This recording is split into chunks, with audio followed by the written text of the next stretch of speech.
When I turned 40, I was engaged to be married, and I was terrified. And my friends thought I was nuts. There are all these statistics saying that a woman in my situation, age,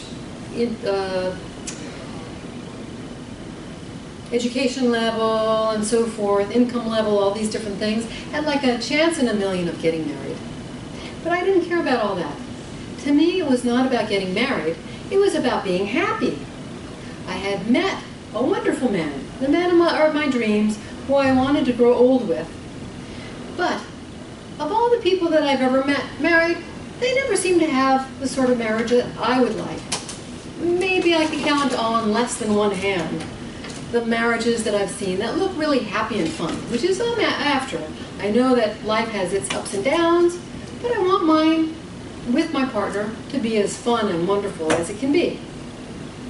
Nice. And I always wondered, was it marriage itself that had killed all of the joy and sensuality that was between these people? So, with that in mind, it took only a little over a week to plan our wedding, because for me, I had to just dive in, feet and heads all at once. Otherwise, I don't know if I could have gone through it. And, however, I was willing to try. Just to give you an idea of how terrified I was, it took another 2 months until we actually moved in together. And a year later, we had yet to go on our honeymoon, even though we had talked about it now and then. But I wasn't quite ready.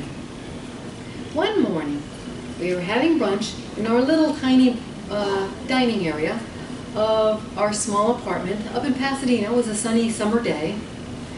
My husband turned to me and he said, "It's been almost a year now. How about our honeymoon?"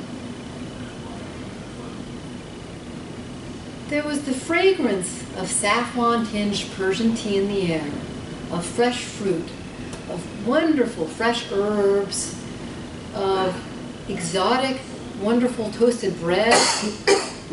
And I had just taken a big mouthful of fresh herbs, of tarragon and mint and parsley and sweet basil. And when he asked, "What about our honeymoon?" half of it I spit out and had all these little masticated leaves on the front of my white t-shirt.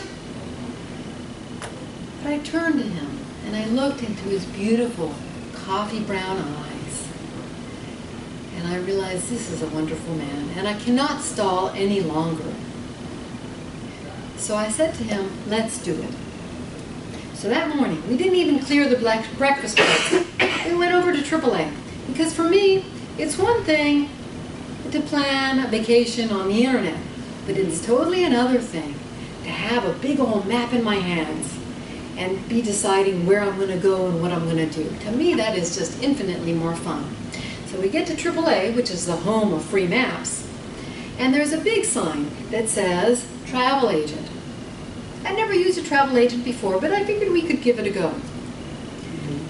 This woman with short blonde hair comes out, and within an hour, she's taken our parameters, which is 2 weeks and hardly any money at all, and she sent us on our way with what she called a triptych, which is a little booklet that she'd made. It was bound with a plastic comb on it, and it had little maps and all of the reservations that we would need, and just about how we would spend every moment of the next 2 weeks. A couple days later, my husband and I are on the airplane on our way. We land in Phoenix.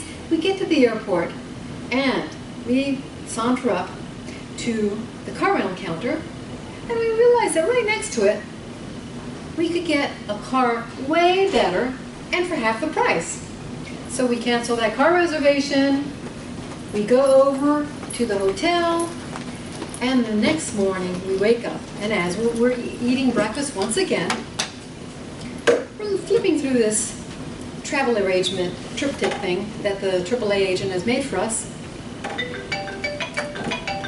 And I say to my husband, "What if we just toss this out the window? Hello? What if we decided to cancel everything, Okay, I'll be except out. for the Bye. last night, to make sure that we don't end up sleeping at the airport, and just decide that we will decide every step of the way how we're going to spend these next 2 weeks. And believe it or not, my husband said, sure. And he even made it sound like it was something good that I had brought up. So for the next 2 weeks, we just, every moment, we were co-captains of these adventure after adventure. We traveled in the footsteps of the famous artist George O'Keeffe. We choo-chooed up to a ghost town. We watched the sunrise over the Grand Canyon. We stomped through Native American territory, and we just had the best time. And never did we anticipate what we were going to do next. We just always decided on the fly what we were going to do. So by the end of that 2 weeks, we had had a really wonderful time. And I decided at that moment that if we could have such a great time for 2 weeks, being squished up in a car for most of the time, not knowing what we were going to do, having to make all these decisions together and have fun for that entire time, that there was a really good chance that we could spend the rest of our lives together having just as much fun.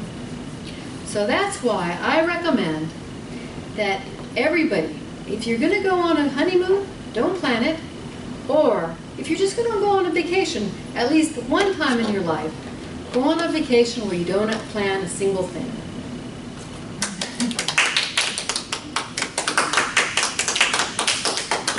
Yay.